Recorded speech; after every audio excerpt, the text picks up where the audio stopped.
Hello दोस्तों, मैं आप सभी का अपने YouTube चैनल में एक बार फिर से स्वागत करता हूं। और आज की इस वीडियो में हम पढ़ेंगे पार्टनरशिप, फर्म और को ओनरशिप में क्या फ़र्क है। इससे पहले हमने पढ़ा था कि पार्टनरशिप और कंपनी में क्या फ़र्क होता है। तो अभी तक अगर वो वीडियो नहीं देखी है तो जाइए मेरी इंडियन पार्टनरशिप एक्ट 1932 की प्लेलिस्ट में और जाकर वो वीडियो जरूर देखें। अब हम शुरू करेंगे कि दोनों में क्या फ़र्क है। तो आइए दोस्तों वीडियो शुरू करते हैं।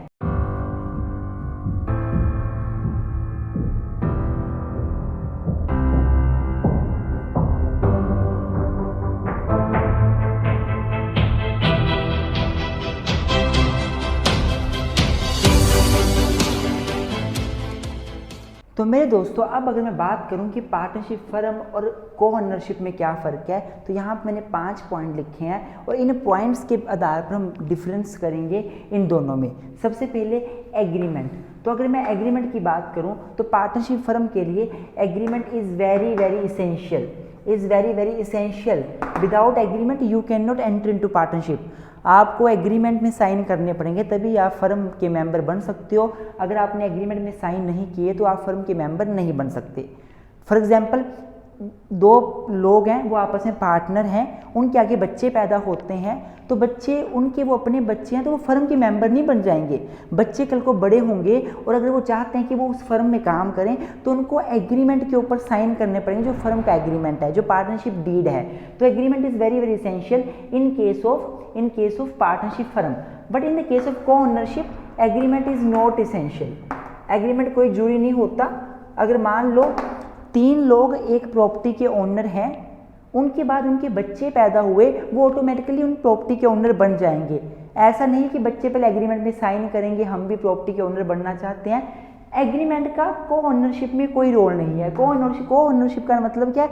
एक से ज़्यादा ओनर किसी प्रॉपर्टी के। तो एक से ज़्यादा ओनर हैं कोई पर्सन किसी प्रॉपर्टी के, तो वो ओनर एग्रीमेंट में साइन कर नहीं बने हैं। अगर एक से ज़्यादा लोग पार्टनरशिप फर्म के मेंबर हैं तो वो एग्रीमेंट पे साइन किया है तो वो फर्म के मेंबर बने हैं। पर अगर कोई बंदे प्रॉपर्टी के ओनर हैं तो वो इसलिए ओनर नहीं बने कि उन्होंने कोई एग्रीमेंट साइन किया है। Agreement is essential in case of partnership firm but is not essential in case of co ownership. Second is mutual agency. Mutual agency का मतलब क्या होता है कि सभी लोग एक दूसरे के प्रति म्यूचुअली एजेंट हैं, एक दूसरे के लिए म्यूचुअली प्रिंसिपल हैं। तो पार्टनरशिप फर्म में म्यूचुअल एजेंसी एग्जिस्ट करती है। It does exist.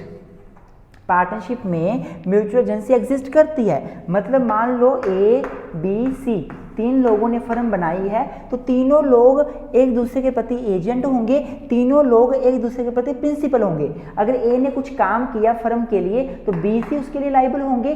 B ने कुछ काम किया फर्म के लिए तो A और C लाइबल होंगे। C ने कुछ काम किया फर्म के बिहाफ में तो B और A लाइबल होंगे। अर्थात सभी प्रिंसिपल है, सभी एजेंट है, म्यूचुअल एजेंसी है यहाँ पे। बट को ओनरशिप केस में not essential. Mutual agency essential नहीं होती को ओनरशिप के केस में। 2 लोग किसी प्रॉपर्टी के ओनर है, एक कुछ काम करता है तो उसके लिए दूसरा लाइबल नहीं हो जाएगा, वो ही लाइबल रहेगा। को ओनरशिप में म्यूचुअल एजेंसी कभी भी नहीं होती। Then purpose. अगर मैं पर्पस की बात करूं तो पार्टनरशिप फर्म क्यों बनाई जाती है?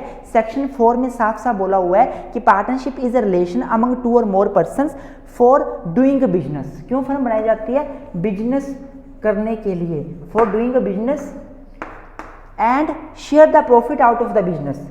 शेयरिंग ऑफ प्रॉफिट बोलने मतलब फर्म बनाने के 2 मेन रीजन है। एक तो आप बिजनेस करना चाहते हो तो फर्म बनाओगे और बिजनेस कर जो पैसा आएगा उसको आपस में प्रॉफिट को शेयर करोगे। पर्पस यही होता है पार्टनरशिप फर्म का।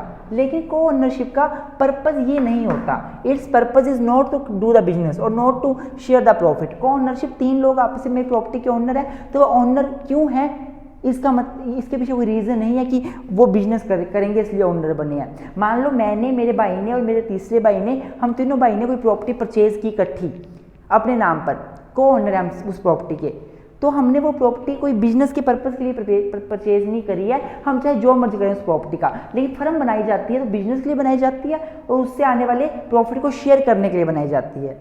उसके बाद maximum number of members. Partnership में मैक्सिमम नंबर ऑफ मेंबर्स कितने होते हैं? 100, 100।